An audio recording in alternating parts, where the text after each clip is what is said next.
এই যে জুলাইয়ের কি সনদ, জুলাই মুলাই সনদ, আজকের দিন এবং এই জুলাই সনদ, এই নিয়ে আপনার বিশ্লেষণ। আমার দিক থেকে একটা ছোট প্রশ্ন, এই সনদ বাংলাদেশে কোটি কোটি টাকা খরচ করে সংস্কার কমিশনের বেতন দিয়ে বিদেশ থেকে উড়িয়ে এনে যে সনদ হয়েছে, এই সনদে জাতি আসলে কি পেতে যাচ্ছে? জনাব ফজলুর রহমান। আমার প্রথম কথাটা হলো, এই যে জুলাই সনদ, এই কথাটার ব্যাপারে, এই ওয়ার্ডটার ব্যাপারে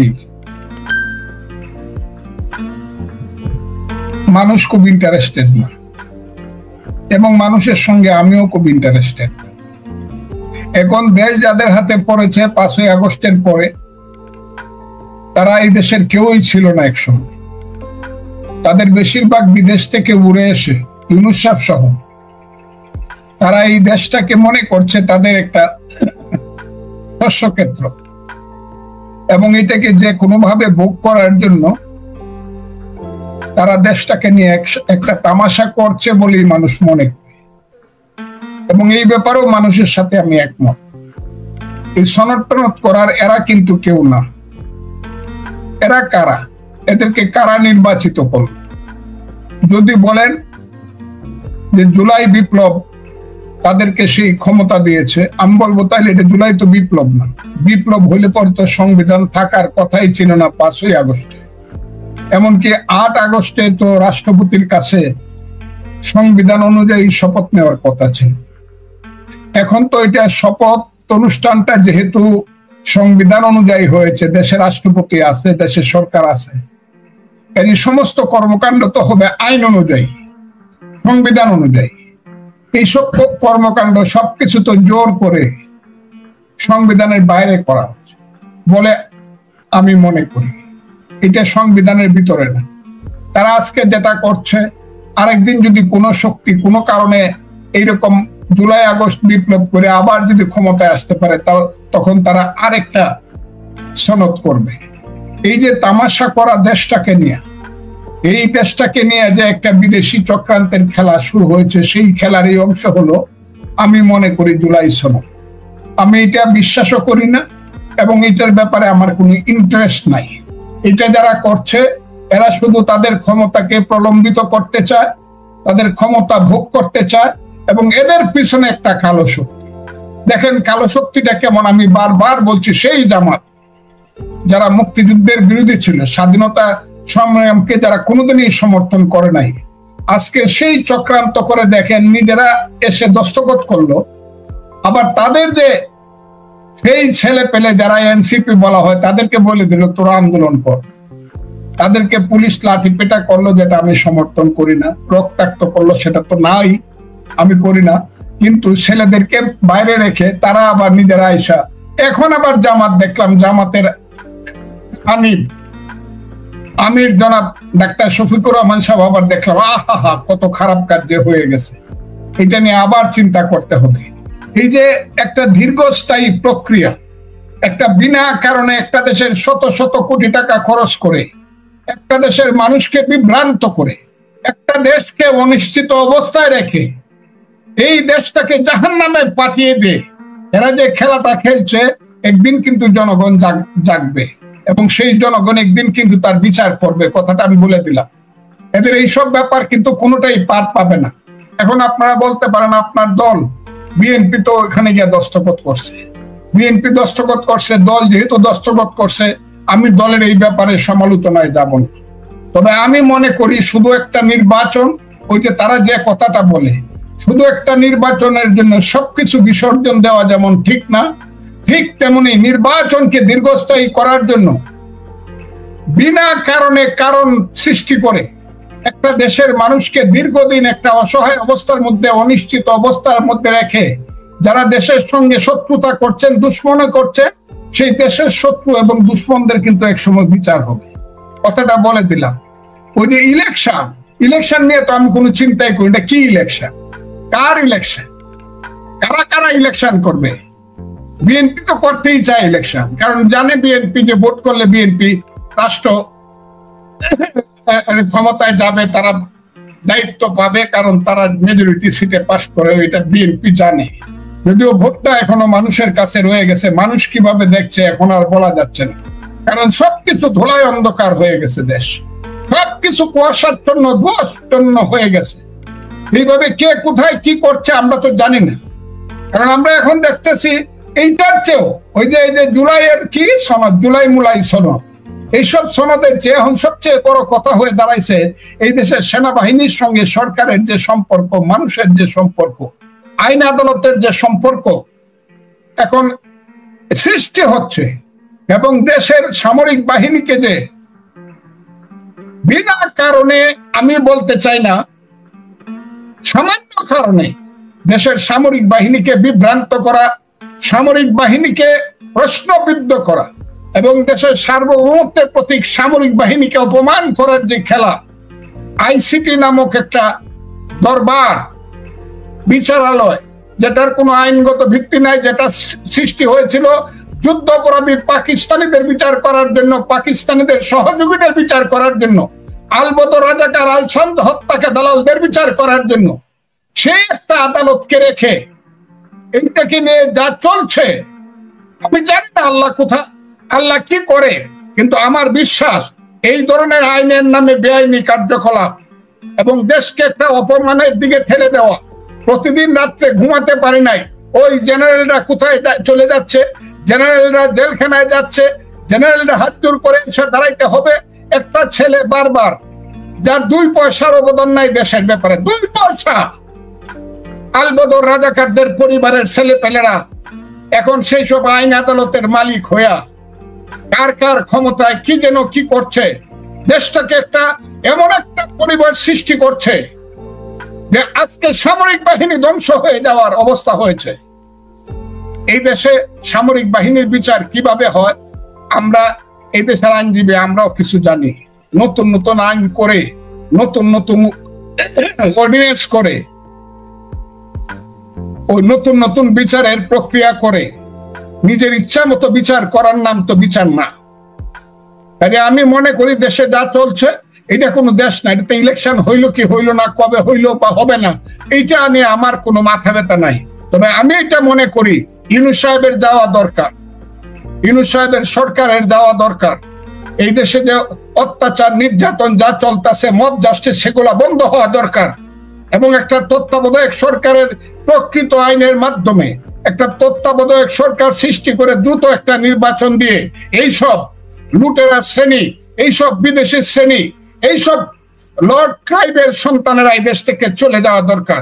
তা না হলে মানুষ কিন্তু যদি সুযোগ পায় এদেরকে ধরতে পারে, টেনে কিন্তু ছিঁড়ে ফেলবে এদেরকে। এই দিনটা কিন্তু আসতেছে। এই দেশটাকে নিয়ে এরা কিন্তু ছেলে খেলা খেলছে, আমাদেরকে কিন্তু তারা অপমান করছে, এদেশের মুক্তিযুদ্ধকে তারা অপমান করছে, ৭১কে অস্বীকার শুধু করছে না, ৭১-এর সবকিছু তারা তছনছ করে দিচ্ছে। আমি আজকে বলতে চাই যে প্রশ্নটা আপনি আমাকে করেছেন, এইসব প্রশ্নের উত্তর দিতে এখন ঘৃণা লাগে। এইসব ঘৃণিত মানুষ, এইসব ঘৃণিত মানুষ যাদের 2 পয়সার অবদান নাই দেশটা সম্পর্কে, এরা এখন দেশের নেতা হয়ে বসে রয়েছে, আইন করে, আদালত করে, সনদ করে, ইত্যাদি করে। এগুলো কিচ্ছুই মানি না আমি। দেশ একদিন আসবে, দেশ মানুষের হাতে আসতেই হবে, সেই দিনটা আসতেছে, খুব বেশি দূরে না, আমি এটা মনে করি। আমি আশা করি খুব দ্রুত সময়ে আপনি রাজনৈতিক মঞ্চে আপনার যেই রাজনৈতিক প্ল্যাটফর্ম সেখানে আপনি বলবেন। আমি একটু জানতে চাই যে আসলে আমরা আশাবাদী হতে চাই, অনেক যা ক্ষতি হওয়ার, নষ্ট হওয়ার হয়েছে, এই সময় আপনি কিছু সমাধানের পথ বললেন যে সরকারের চেঞ্জ প্রয়োজন, আগামীতে তত্ত্বাবধায়ক সরকারের রায় আছে হাইকোর্টে, সুপ্রিম কোর্টে, সেদিকে মানুষ তাকিয়ে আছে। সমাধানের জন্য বাংলাদেশের রাজনৈতিক সমাধান বোধহয় আগে জরুরি। সেটার জন্য আসলে কে এখন উদ্যোগী হবে? ডক্টর ইউনূসের উদ্যোগে তো আজকে যে আমরা দেখলাম জাতীয় ঐক্যমত্যের কথা বলা হলো, যে 30 দল নিয়ে এতদিন মিটিং হয়েছে, তার মধ্যেও 5 দল নাই। তো এই ঐক্যের দায়িত্বটা এখন সর্বাগ্রে যদি আসে তাহলে বিএনপির কাছে আসে। বিএনপি যেহেতু একটি সবচেয়ে বড় রাজনৈতিক দল বাংলাদেশে, এদিকে চাকসু নির্বাচন আপনি দেখেছেন, চাকসু নির্বাচন, রাকসু নির্বাচন, এগুলোতেও জামাতে ইসলামীর জয় জয়কার একরকম। তো এই প্রেক্ষাপটে আসলে দেশের দায়িত্বটা এখন কার উপরে বর্তায়, কে এই বড় দায়িত্বটা নিবে? এবং আপনারা যারা মুক্তিযোদ্ধা, আপনারা যারা দেশের বিশেষ সিনিয়র সিটিজেন, তাদের কাছে তো এই প্রজন্মের প্রত্যাশা বেশি। মানে আমি আপনার কাছে জানতে চাই যে সমাধানের কি পয়েন্টটা এখন কি? সমাধানের কি পয়েন্ট কি হতে পারে? নিজের দুইটা পরিচয়। আমার প্রথম পরিচয়, আমি একজন মানুষ, আমি একজন মুক্তিযোদ্ধা, আমি এই দেশের একজন সিনিয়র নাগরিক, আমি একজন মুক্তিযোদ্ধা কমান্ডার ছিলাম, দেশ সৃষ্টি যারা করছে আমি তাদের একজন, এটা আমার একটা পরিচয়। আর আমার একটা দলীয় পরিচয় ছিল, এখন স্থগিত আছে, আমি বিএনপি করি এবং বিএনপির আমি মানে আমাদের ভারপ্রাপ্ত চেয়ারম্যান বা চেয়ারপারসনের উপদেষ্টা ছিলাম, এখন আমার স্থগিত আছে। দুইটা কথা বলতে গিয়ে মানুষ হিসাবে যদি আমি কথা বলি, এই দেশটার জন্য আমি যুদ্ধ করিনি, এটা আমার দেশ। আমার বিশ্বাস ছিল ইউনূস সরকার যে ধরনের মানে বাজে খেলা খেলতেছে, ইউনূস সরকারের যে বিদেশি পাসপোর্টধারীরা, আজকে দেখলাম তো সবাই তো বিদেশি, মিটিং পরিচালনা করছে বিদেশি, সভাপতিত্ব করছে বিদেশি, কথা বলছে বিদেশি, মাপ চাইছে বিদেশি, সবাই খালি আমি বিদেশি দেখলাম, দেশের কাউকে আমি দেখলাম। দেশের যারা আছে যারা, এরা নাকি নেতা, আমার কাছে কেমন কেমন লাগে, এরা নাকি নেতা, এরা অনেক বড় নেতা, এটাও ঠিক, কিন্তু এরা যেভাবে অসহায়ের মতো বসে থাকে, আমার কাছে এটা লজ্জাই লাগে। এই ধরনের রাজনীতি করার কোন শিক্ষা আমি কোনোদিন পাই নাই, এই কালচার আমার মধ্যে নাই। আমি মনে করি ওই যে কিছু চাওয়া পাওয়া, সামান্য একটু হাসি ফুর্তি, সামান্য একটু অনুগ্রহ অনুগত ভাজন হওয়ার জন্য জীবনের সবকিছু শেষ করে দেওয়া, দলের আদর্শ নীতি সবকিছু শেষ করে দেওয়ার নাম হলো রাজনীতি নয়, এর নাম হলো বিশ্বাসঘাতক। আমার দলের আরো, যেমন আমার দলের কোনো মিটিং, ওয়ার্কিং কমিটির মিটিং এ কোনো সিদ্ধান্ত হয় না, আমার এখন এটা বলার আর অধিকার নাই, যেহেতু আমি দল থেকে এখন সাময়িকভাবে বরখাস্ত। হইলে দলের ভিতরেই বলতাম, বাহিরে বললে আবার বলবে আপনি দলের মানুষ হয়ে দলের সমালোচনা কেন। কিন্তু আমার কেন জানি মনে হয় আমার দল এবং আমার দলের নেতৃত্বে আজকের প্রেক্ষাপটে অনেক কিছু করার ছিল যা তারা করছে না, এবং এইটার জন্য কিন্তু একদিন বিএনপিকে একদিন জবাবদিহি করতে হতে পারে ইতিহাসের কাছে, যে আপনার যখন প্রয়োজন ছিল, কথা বলার প্রয়োজন ছিল, দায়িত্ব নেওয়ার প্রয়োজন ছিল, পদক্ষেপ নেওয়ার, সঠিক পদক্ষেপ নেওয়ার প্রয়োজন ছিল, কি কারণে যেন আপনি সবকিছুর মধ্যে আপনি কম্প্রোমাইজ করে বসেছিলেন শুধু একটা কি পাওয়ার জন্য যেন। এই কথাটা কিন্তু একদিন ইতিহাসের কাছে বিএনপিকে জবাবদিহি করতে হবে, কারণ আমি জানি বাংলাদেশ এইভাবে থাকবে না। বাংলাদেশ হয় ইউনূস সাহেবরা, কথাটা খুব ক্লিয়ার করে বলি, হয় ইউনূস সাহেবরা চক্রান্তের মাধ্যমে আন্তর্জাতিক যে বড় শক্তি আছে তাদের মাধ্যমে বাংলাদেশটাকে একটা রক্ষিতা বানায়া, বাংলাটা খুব কঠিন বলে ফেললাম, এই আমার মাকে রক্ষিতা বানাইয়া সুন্দর শাড়ি পরাইবো, সেন্ট মার্টিন দ্বীপ দিয়া দিব, চট্টগ্রাম বন্দর দিয়া দিব, করিডোর দিয়া দিব, আমার দেশে বিদেশি সৈন্য আসবে, আমার দেশ সবকিছু বিদেশের সিদ্ধান্তে চলবে, আমার দেশটা হয়ে যাবে একটা পরাধীন দেশ, আমার দেশের মেয়েরা হয়ে যাবে, অনেক মেয়েরা হয়ে যাবে পণ্য। এইরকম একটা দেশ ইউনূস সাহেবরা বানাইতে চাচ্ছে চক্রান্তের মাধ্যমে। মধ্যপ্রাচ্যে যেমন করে সে স্টিমার লাগায় বসে আছে 50 বছর, 60 বছর, 70 বছর ধরে, দ্বিতীয় মহাযুদ্ধের আগ থেকে আমেরিকা যেমন করে east Asia, south east Asia, সেই ফিলিপাইন থেকে ইন্দোনেশিয়া পর্যন্ত সবকিছু দখল করে ফেলেছিল এক সময়। আজকে বঙ্গোপসাগর এবং শান্ত মহাসাগর দখল করে চীন ভারতের বিরুদ্ধে একটা কৌশলগত অবস্থান নেওয়ার জন্য ইউনূস সাহেবকে গুটি হিসাবে ব্যবহার করছে, বাংলাদেশকে তাদের হাতের পুতুল হিসাবে ব্যবহার করছে বাংলাদেশ সরকার।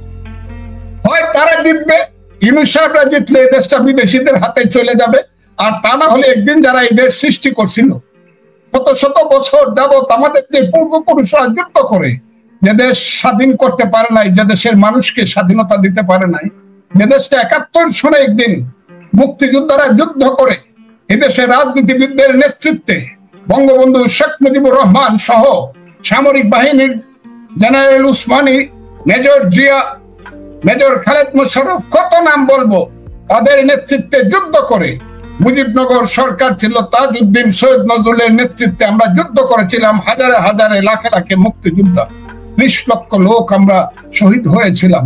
সেই যে দেশ 2 লক্ষ মা-বোনের যোগ দিয়েছিল, নিশ্চয়ই এই দেশে একটা নতুন একটা চিন্তা আসতেই হবে যে আমরা মুক্তিযুদ্ধের দেশকে, আমার মাকে আমি রক্ষিতা হতে দিব না, আমি আমার দেশকে আমার দেশের সতীত্বকে রক্ষা করব। আমি আমার দেশে কম খাবো, কম পরবো, আমি বিলাসিতা কম করব। আমার জেনারেলের 9টা বাগান বাড়ি থাকবে না, আমার বড় লোকদের 10টা লুটেরা ব্যাংক থাকবে না, আমার মানুষের বেগম বাড়ি থাকবে না, লক্ষ কোটি হাজার কোটি টাকা বাংলাদেশ থেকে পাচার হয়ে যাবে না।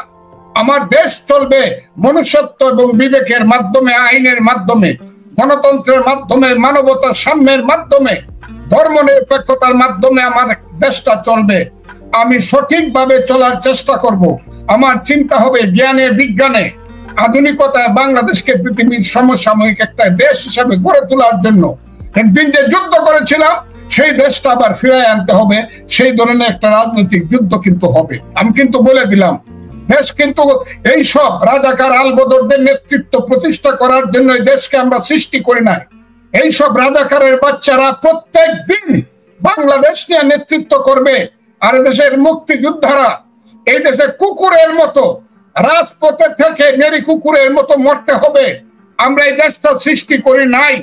মুক্তিযুদ্ধের দেশ হতে হবে, মুক্তিযোদ্ধারা আবার দাঁড়াবে। আমি মনে করি খুব ক্লিয়ার সেইখানে বিএনপির অবস্থানটা হওয়া উচিত মুক্তিযুদ্ধের পক্ষে, যেহেতু এটা শহীদ জিয়াউর রহমানের দ্বারা শ্রেষ্ঠ রাজনৈতিক দল। আমি খুব ক্লিয়ারলি কথাটা বললাম, শহীদ জিয়াকে যারা নেতা মানবে, নিশ্চয়ই বিএনপির সবাই নেতা মানি, আমরা শহীদ জিয়ার আদর্শকে মানি। আর শহীদ জিয়ার আদর্শকে মানলে ওই যে দুই পক্ষ আমি যেটা বললাম, দুই পক্ষের মধ্যে বিএনপিকে অবশ্যই মুক্তিযুদ্ধের পক্ষে থাকতে হবে। তার ব্যতিক্রম হলে বিএনপি যদি সকাল বিকালে চিন্তা ভাবনা করে কি করব করতে থাকে, সিদ্ধান্তহীনতায় ভুগে। আমি জানি না, বিএনপি নেতৃত্বের উপরে আমার আস্থা আছে। আমার মনে হয় শেষ পর্যন্ত খেলাটা ঠিক মতোই তারা খেলবে, কিন্তু সঠিক খেলতে না পারলে কিন্তু বড় খেসারত জাতিকে দিতে হবে এবং এইটার খেসারত বিএনপিকেও নিতে হবে। আমি মনে করি বিএনপির এবং পদক্ষেপ নেওয়ার সময় আসছে। ওই সারাদিন মানুষ শুধু নির্বাচন নির্বাচন নির্বাচন করিয়া কই নির্বাচন পড়ে রয়েছে।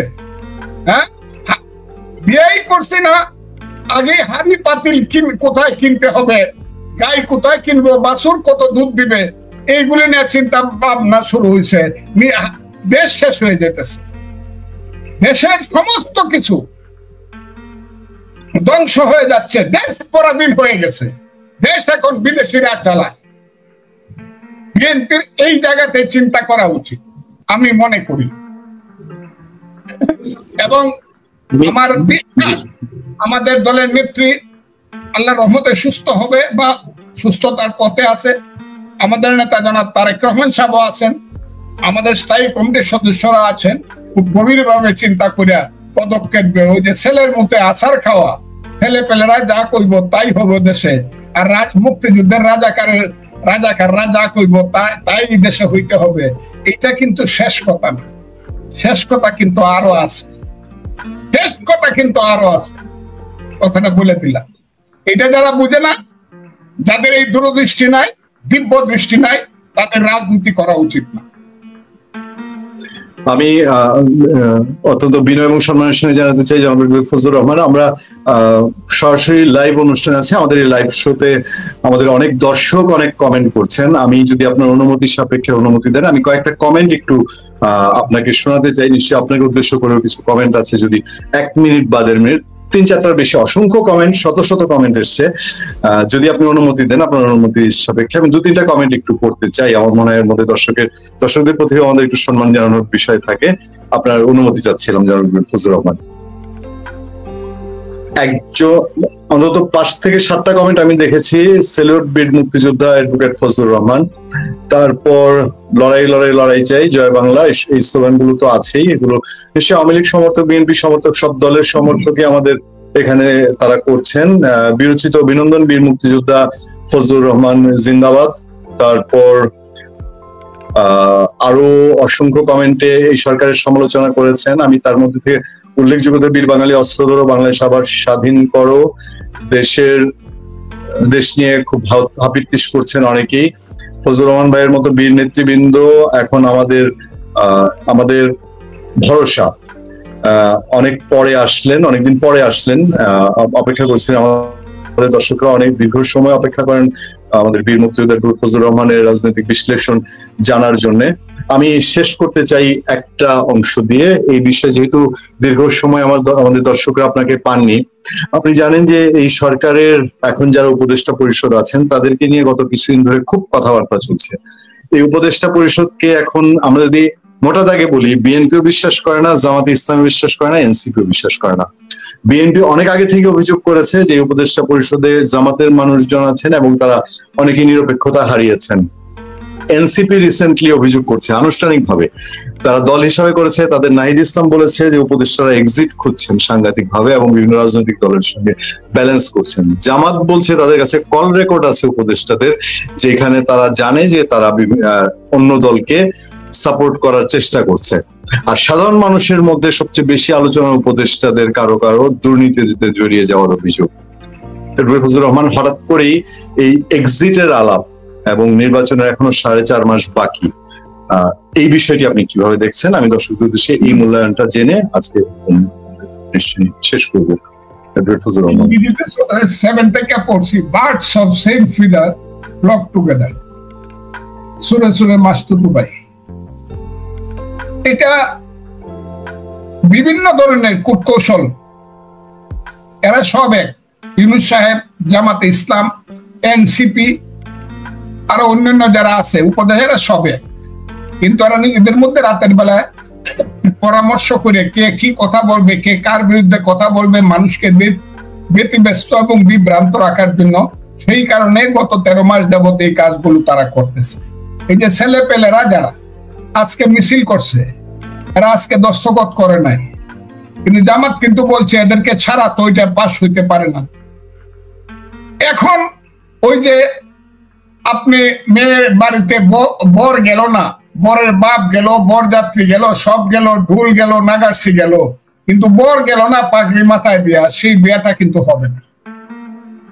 এই দেশের রাজনীতিতে ইউনূস সাহেব বর বানাইছে হলো এই ছেলে পেলেদেরকে, যারা 3টা জেনারেশনকে ধ্বংস করে দিছে, আমার জাতিকে ধ্বংস করে দিছে। চোর, চোরটা, বাটপার, গুন্ডা, বদমাইশ, লুটেরা, হিরোইন চিত থেকে ধরে যত কিছু আছে, আমি এই ছেলেদের কথা বলছি না, সবাই কিন্তু ওই যে বৈষম্য বিরোধী সমন্বয়ক এনসিপি এই নামে চলতেছে কিন্তু সারা দেশ ব্যাপী। কাজে এদেরকে বাদ দেয় জামাত বা ইউনূস সাহেব কোন জুলাই সনদ পাস করে ফেলবে এটা আমি মনে করি, এবং এটা হবে না। আপনি দেখেন এই ছেলেরা খুশি করার জন্য আবার না বর রে না নিলে শুধু বরযাত্রী দিয়ে কি বিয়ে হবে, ওদেরকে আবার কিন্তু ওই ডাকাডাকি শুরু হবে এবং এইটা একটা দীর্ঘস্থায়ী প্রক্রিয়া হবে। এই ছেলেরা জানে তাদের পিছনে শক্তি আছে, কারণ তারা আন্দোলনের মধ্য দিয়ে নিজেদেরকে প্রকাশিত করছে, প্রতিষ্ঠিত করছে, তাদের হাতে অস্ত্র আছে, অর্থ আছে, হিজবুত তাহরির আছে, জঙ্গি আছে, জামাত আছে। কাজে এইসব ছেলেরা যা করতে পারে সেটা আমি বুঝি। বিএনপি যত সোজাসুজি বুঝতেছে বা অন্য দলগুলো যত সোজাসুজি দস্তখত করে আইসা পড়ছে, এই ছেলেরা না দেওয়ার কারণে কিন্তু এটা সম্পূর্ণ হলো না। অন্য আরো অনেকেই যায় নাই, কিন্তু এই ছেলেদের এনসিপি যায় নাই, এটা হইলো বিয়ের আসরে বর নিজেই যায় নাই। কাজে এটা কোন সফল জুলাই আন্দোলনের কোন সনদ হবে না বরদেরকে ছাড়া।